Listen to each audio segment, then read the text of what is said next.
اهلا ومرحبا بكم في قناتكم على اليوتيوب. كو 24 انتهت مباراة المنتخب الجزائري والمنتخب الهولندي. الجزائر فازت على هولندا 1-0. انتصرت الجزائر على هولندا 1-0.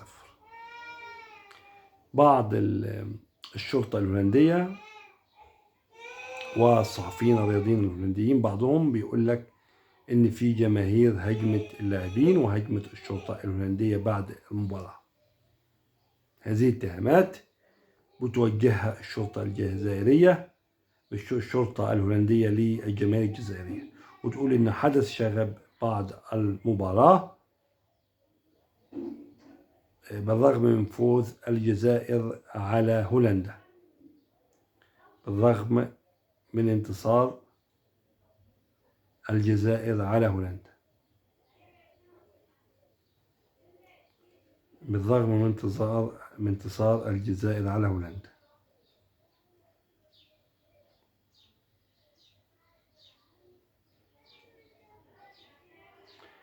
الشرطة الهولندية والإعلام الرياضي الهولندي، بعض الصحفيين الرياضيين بيتهموا الجمهور الجزائري بالشغب بعد المباراة وبيهاجموا الشرطة الهولندية واللاعبين الهولنديين والجمهور الهولندي، ولك في استياء من هذا الأمر.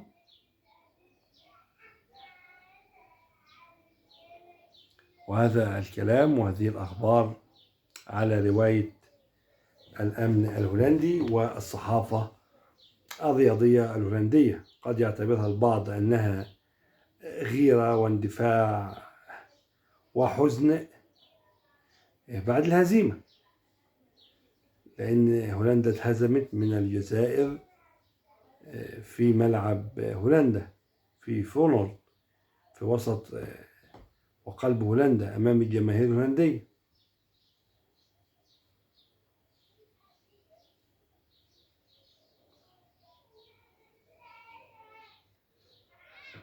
وبعض الجزائريين بيعلقهم بيقول لك ليس كل ما يقال يصدق، احنا كنا بنشجعه وما كانش فيها حاجة، والجمهور الجزائري كان بيشجع وكان سعيد وما حصلش.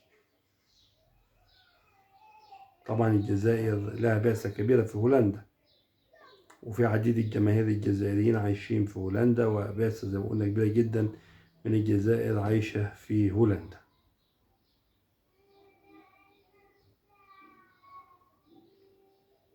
هذه الأخبار في الأول وفي الآخر منقولة عن الأمن الهولندي وبعض من مقتطفات الصحافة الرياضية الهولندية. شكرا لكم.